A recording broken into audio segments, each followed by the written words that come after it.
자, 오늘 하루도 말씀과 또한 성령으로 충만한 이 하루 되시기를 간절히 축원합니다.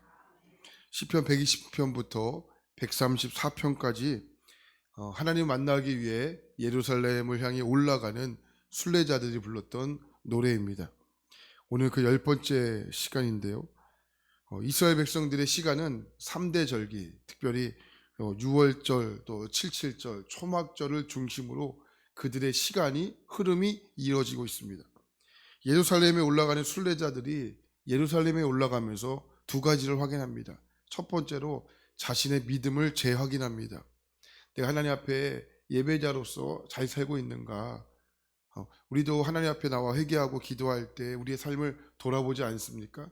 그런 의미가 담겨져 있고, 또 하나 이스라엘 백성들에게 중요한 것은 그들이 언약 공동체에 속해 있다는 것을 다시 한번 몸으로 체득하기 위해서 그 성전을 향해 올라가면서 느끼게 됩니다. 그러니까 나의 믿음, 또 공동체로서의 중요성을 다시 한번 확인하는 거죠. 우리식으로 이야기한다면 나의 개인적인 예배가 될 수 있고 또 공동체의 예배가 될 수도 있는 것이죠.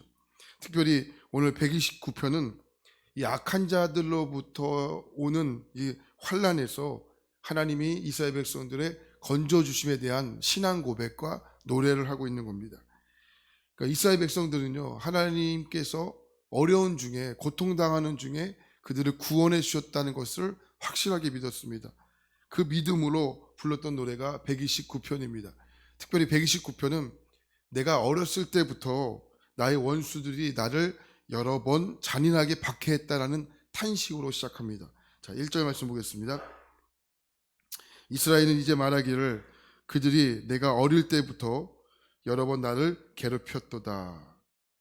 여기 나라는 표현이 등장하는데, 여기 나라는 표현은 한 개인을 의미하기보다도 이스라엘의 민족을 표현하는 내용입니다. 오늘 시인은요, 이스라엘 민족이 겪었던 내용을 마치 한 개인이 겪었던 일처럼 기록하고 있습니다. 이스라엘의 역사는 파란만장이라는 말이 무색할 정도였습니다. 오늘 말씀에서 표현하고 있지만 그 짤막한 문장 속에서 이스라엘 백성들이 겪어야 했던 그 굴곡진 역사를 그대로 담아내고 있습니다. 그러니까 성경을 보면서 가끔은 이런 매끄러운 이런 이야기가 아니라 주름 많은 이야기가 이야기 같을 때가 있습니다. 우리 성경을 눈으로 보고 귀로 듣지 않습니까? 그런데 성경을 눈으로 보고 귀로 듣는 것이 전부가 아니라 우리가 읽지 못하고 보지 못하는 알 수도 없는 의미들이 성경 속에는 더 많이 들어있다는 거죠.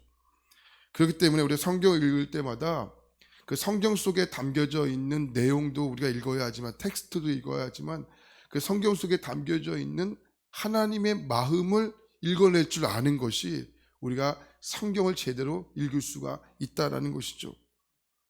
그래서 우리는 영적인 시각이 필요합니다. 네. 이 성경 속에서 하나님이 왜 이 말씀을 기록하셨을까? 이 말씀을 남긴 이유가 뭘까? 우리 그 마음을 읽어낼 수 있어야 하는 것이죠. 오늘 말씀 1절을 보면 그들이 내가 어릴 때부터 여러 번 나를 괴롭혔다라고 말합니다.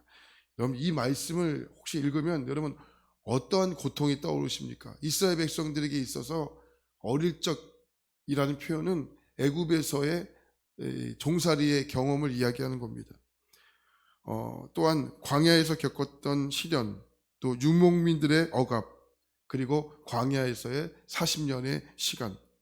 여러분, 그 시간은 먹을 것도 마실 것도 없었던 그야말로 그 궁핍함의 시간이었죠. 또한 살아남기 위해서 다양한 민족과 싸워야 했던 가나안에서의 정착의 시간. 그렇게 힘들게 가나안 땅에 들어왔지만 그들은 편안할 일이 없었습니다. 주변에 있는 에돔이나 또 암몬이나 또 블레셋과의 그 잦은 싸움이요, 그렇게 끊이지가 않았습니다. 이스라엘 역사를 보면 잠깐의 평안한 시간이 있었어요. 다윗이 왕이었던 그 시간, 한 40년의 시간은 다윗이 전성기, 그러니까 이스라엘 백성들의 전성기였기 때문에 평안한 날은 있었습니다. 하지만 그 시간을 제외하고는 이스라엘 백성들의 땅엔 평안할 날이 없었습니다. 또 시간이 지나서 아수르와 바빌론의 멸망을 당해 그들은 정말로 소시장에 소가 끌려가듯이 이렇게 포로로 끌려가야만 했습니다. 그 시간을 견뎌야만 했습니다. 이게 이스라엘의 역사거든요. 그의 처지를 생각하면 뭐 죽었다, 다 끝났다, 망했다 라고 생각할 수밖에 없을 정도였어요. 3절 말씀을 보니까 밭가는 자들이 내 등을 갈아 그 고랑을 길게 지었다 표현하죠. 마치 노예가 주인에게 채찍을 맞았는데, 그 채찍을 맞는 그 아픔이 얼마나 아팠냐면 마치 밭에 고랑이 깊게 패일 만큼 그들의 상처가 남았다라고 표현하죠. 네, 이만큼 이스라엘 백성들의 고통의 시간은 밭에 고랑같이 깊이 패인 것처럼 그들의 고통의 시간이었습니다. 그 시간이 얼마나 비참하고 또 얼마나 힘들었겠습니까? 그렇기 때문에 이스라엘 백성들은 벌써 끝이 나야 했습니다. 없어져도 벌써 없어질 정도의 나라였습니다. 근데 어떻게 되었습니까? 2절 말씀 보니까 이렇게 표현하죠. 그들이 내가 어릴 때부터 여러 번 나를 괴롭혔으나 나를 어떻게 해요? 이기지 못하였도다. 꼭 어린아이가 엄마에게 엄마 제가 나 때렸어. 꼭 일러 바치는 것 같은 느낌이 들지 않습니까? 2절과 1절 말씀은 반복적인 건데 2절 말씀 보면 1절에 등장하지 않는 내용이 나와요. 나를 뭐예요? 이기지 못하였다. 나를 이기지 못하였도다. 무슨 말씀이에요? 계속되는 고난과 계속되는 시련 속에서도 이스라엘 백성들은 망하거나 무너지지 않았다는 거예요. 거듭되는 시련 앞에서도 절망의 몸을 맡기지 않았다는 뜻이죠. 그런데 어떻습니까? 이스라엘 백성들은 정말 그대로 남아있지만 그들을 괴롭혔던 여러 강대국들은 다 망하고 다 사라졌습니다. 지금 이것이 이스라엘 백성들의 신앙의 간증이고 노래하는 이유가 됐다라는 거죠. 코로나가 한참일 때 교회에서 멀리서 살고 계시는 한 권사님이 계셨습니다. 근데 그 권사님은요, 교회에서 상당히 멀리 사셨어요. 차로 와도 보통 거의 한 40분 정도, 50분 정도 차가 밀리지 않아야지 이렇게 거리에 사시는 권사님이셨습니다. 근데 이 권사님은 여러 차례 항암 치료를 받으셨고 또 힘든 시간을 보내고 계셨습니다. 근데 거기에다가 허리까지 골절이 돼서 앉아있기도 힘든 상황이 되신 거예요. 그 코로나 상황에는 뭐 전화로만 기도해 드릴 수밖에 없었는데, 근데 그 영적인 갈급함이 얼마나 갈급함이 계셨냐면 꼭 와서 가정 예배를 꼭 드리고 싶다고 그래서 지역장님과 함께 그 가정을 가게 되었습니다. 갔더니 제대로 일어나지도 못하시는 거예요. 근데 누워서 예배를 드리시는데, 근데 얼마나 좋아하시는지 권사님이 누워서 좋아하는 찬양이 이것이다라고 계속 설명해 주시는 거예요. 얼마나 찬양을 부르고 싶으셨는지 계속 찬양, 나 이 찬양 좋아하고 또 이 찬양 좋아하고 속으로 언제까지 찬양 좋아하실 건가요? 뭐 이런 마음도 일어날 만큼 찬양을 많이 부르셨어요. 또 함께 찬양도 부르고 말씀도 전하고 또 시편 23편을 붙잡고 함께 기도해 드렸습니다. 그렇게 예배가 끝나고 이제 누워서 이런저런 담소를 나누게 되었습니다. 근데 그 이야기를 듣고 있다 보니까 그 이야기가 그렇게 은혜가 되는 거예요. 신방을 가기 전에는 어떤 말로 위로해 드려야 될까, 또 어떤 말씀을 전해야 힘이 될 수 있을까, 이런 고민을 하고 갔는데 그 의미가 아주 무색할 정도로 권사님이 예배 끝나고 이렇게 말씀해 주시는 거예요. 목사님, 저 하나님이 함께 하시기 때문에 괜찮습니다. 저에게 하나님이 함께 하신다는 믿음이 있습니다. 저에게 하나님이 함께 하신다는 믿음은 아주 중요합니다. 그 말씀을 해주시는 거예요. 근데 그 말씀이요, 이게 벌써 2년이 지난 말씀이거든요. 이 말씀이 떠나지가 않는 거예요. 제 마음속에서도. 목사님, 저 괜찮습니다. 하나님이 함께 하시니까 괜찮습니다. 그리고 고통의 그림자가 권사님의 믿음을 흔들게 하려는 순간에도 주님이 그 권사님을 붙잡고 계셨다는 것을 이게 느낄 수가 있었습니다. 우리 어떤 말로 위로해 줄까, 어떤 말로 이렇게 해줄까 고민하고 간 제가 오히려 은혜 받고 돌아왔던 그 시간이 있었습니다. 그러니까 나와 함께 하시는 주님을 믿는다는 것은 이런 극심한 고통 속에서도 이겨낼 힘이 있다는 거예요. 조개가 몸 안에 들어온 모래를 뱉어내려고 애쓰지 않습니까?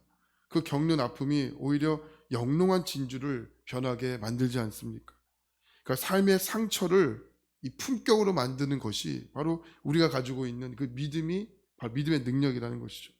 세상의 온갖 고통과 아픔을 겪어야만 했지만 이스라엘은 무너지지 않았습니다. 그리고 이야기하는 거예요. 그들이 나를 이기지 못하였다. 이런 과정 속에서 구원의 노래를 할 수밖에 없었던 그들의 이유가 뭘까? 그것은 바로 우리 권사님이 고백했던 그 고백 속에 있는 거예요. 하나님이 함께 하셨기 때문이다. 하나님이 함께 하시는 믿음이 있었기 때문이다. 그래서 이스라엘 백성들에게는 중요한 게 하나님이 함께 하심이라는 거예요. 하나님이 함께 하심. 근데 하나님이 함께 하시며 우리가 잘 믿는 것 같지만 그렇지 않아요. 여러분, 우리의 믿음만 봐도요, 하나님이 함께 하신다는 것은 고백하지만 우리의 생활과 우리의 삶의 모습 속에서 하나님이 함께 하시면 그게 될까?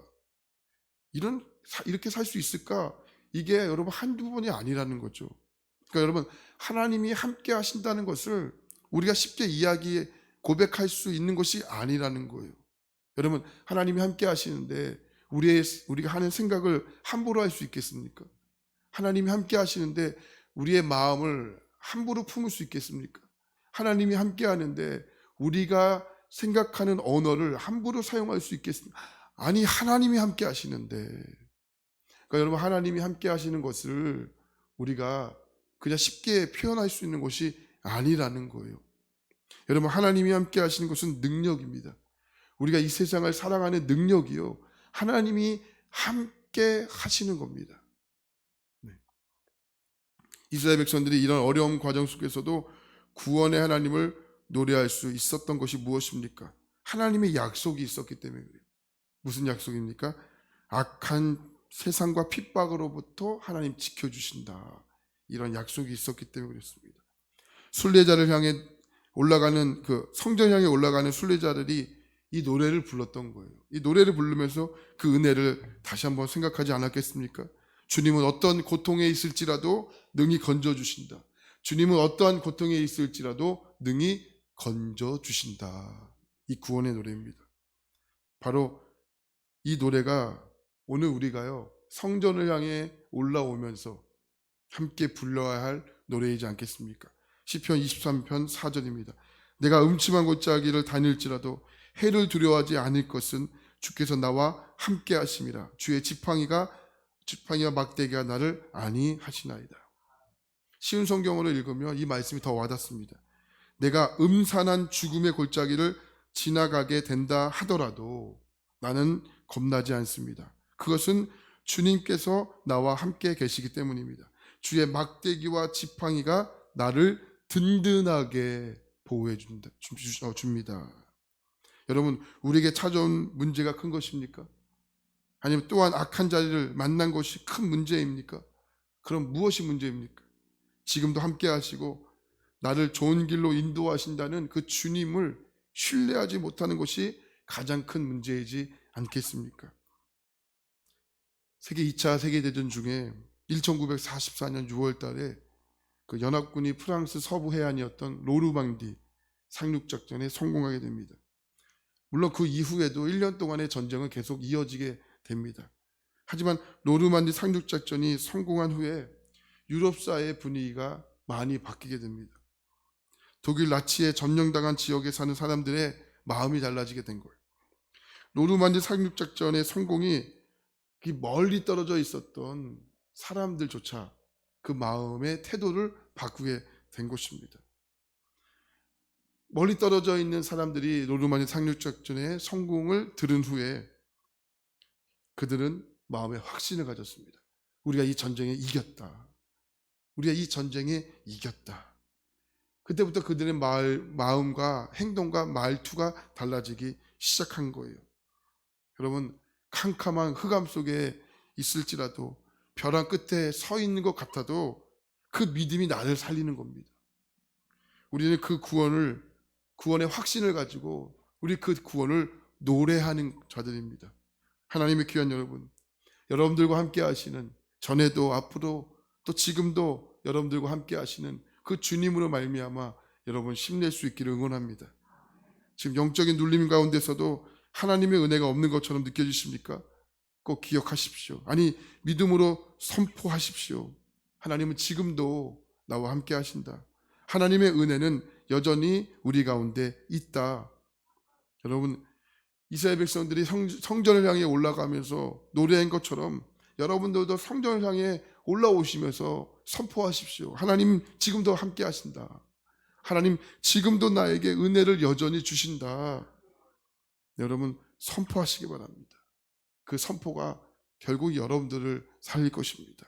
그 선포가 결국 우리 공동체를 살릴 것입니다. 오늘 하루도 그들이 나를 이기지 못하였다. 그들이 나를 이기지 못한다. 여러분 이 믿음의 선포로 승리하는 하루 되시기를 간절히 축원합니다. 기도하겠습니다.